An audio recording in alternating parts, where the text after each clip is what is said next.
یہ وہ ہے کہ اللہ ان کے دلوں کی ساری باتیں خوب جانتا ہے، لہذا تم انہیں نظر انداز کر دو، انہیں نصیحت کرو اور ان سے خود ان کے بارے میں ایسی بات کہتے رہو جو دل میں اتر جانے والی ہو۔ اور ہم نے کوئی رسول اس کے سوا کسی اور مقصد کے لیے نہیں بھیجا کہ اللہ کے حکم سے اس کی اطاعت کی جائے۔ اور جب ان لوگوں نے اپنی جانوں پر ظلم کیا تھا، اگر یہ اس وقت تمہارے پاس آ کر اللہ سے مغفرت مانگتے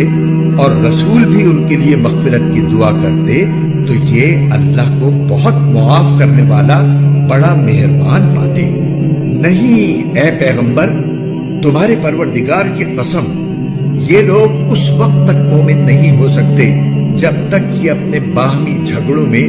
تمہیں فیصل نہ بنائیں، پھر تم جو کچھ فیصلہ کرو اس کے بارے میں اپنے دلوں میں کوئی تنگی محسوس نہ کریں اور اس کے آگے مکمل طور پر سر تسلیم خم کر دیں۔